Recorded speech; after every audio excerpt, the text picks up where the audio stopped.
mengenai SOP solat Jumaat. Solat berjemaah di masjid-masjid. Saya ingin berterima kasih kepada jawatan kuasa masjid, imam dan karya masjid, kerana saya dapati bahawa masjid ini amat mematuhi SOP yang dikeluarkan oleh kerajaan.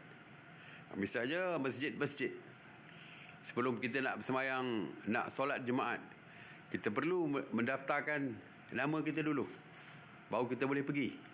Dan mesti membawa sejadah sendiri, memakai mask, memakai pelitup muka, dan tak ramai yang mengambil air berwuduk di masjid kerana kita tidak menggalakkan. Ya, walau bagaimanapun terdapat kes-kes di mana apabila mereka pergi sembahyang untuk solat Jumaat terlupa membawa sejadah. Apabila terlupa membawa sejadah, oleh kerana striknya, tegasnya pematuhan SOP di masjid, mereka tidak dibenarkan masuk. Mereka terpaksa balik. Dan jam hari Jumaat ni kita tahulah jam. Bila sampai ambil sejadah di rumah, balik ke masjid, orang dah selesai sembahyang. Jadi ramai yang merayu supaya dilonggarkan. Ya, begitu juga ada yang nak sembahyang subuh daripada luar, datang daripada jauh-jauh, singgah di masjid untuk sembahyang, lupa bawa sejadah, tidak dibenarkan. Hanya kerana tak bawa sejadah, kita tidak benarkan.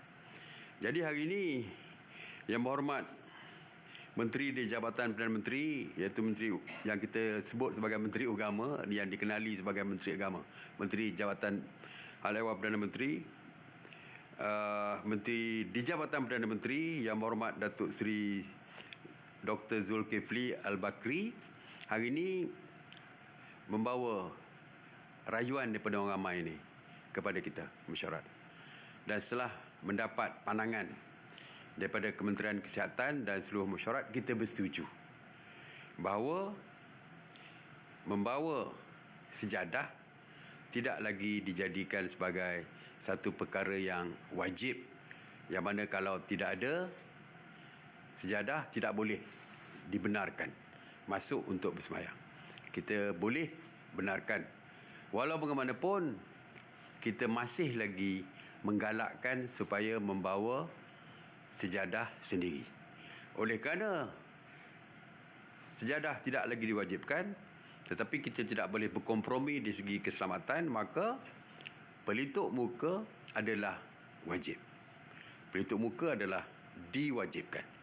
Tidak ada kompromi dari segi pelitup muka di dalam masjid, kerana sejadah tidak lagi menjadi satu perkara wajib yang menyebabkan ramai yang terlupa tidak dibenarkan masuk.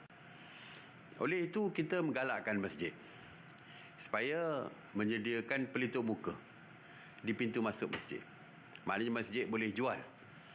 Kalau 3ply itu RM1 yang diumumkan oleh KPDN HEP. Jadi mereka boleh hadirkan pelitup muka di situ, di pintu masjid, supaya boleh dijual kepada pengunjung karya ataupun individu yang ingin bersolat di masjid tersebut.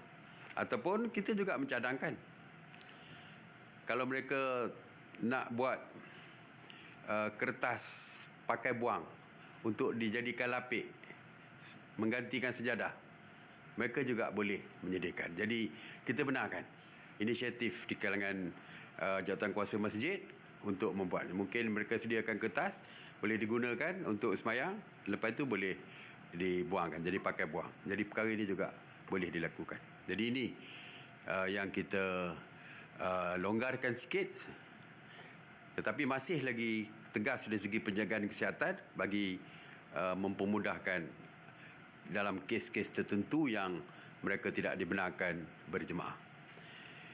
Seterusnya adalah mengenai warga asing. Kita tidak membenarkan selama ini warga asing untuk berjemaah. Jadi timbul banyak rayuan yang kita terima kerana kita tidak membenarkan langsung mereka untuk berjemaah. selain daripada diplomat dan duta saja. Jadi kita telah bersetuju kerana kita mulakan sekatan tersebut apabila hanya 1/3 atau 1/4 saya dah lupa yang kita benarkan jemaahnya daripada jumlah asal. Apabila kita perluaskan supaya kita boleh membenarkan seramai mana pun yang boleh asalkan ada penjarakan sosial berdasarkan space, berdasarkan keluasan tempat. Jadi mesyuarat bersetuju oleh kerana jumlahnya semakin besar. Jadi kita bersetuju supaya warga asing yang bekerja di negara kita dibenarkan untuk berjemaah, bersembahyang berjemaah, bersolat jemaah mulai 1 September 2020 ini.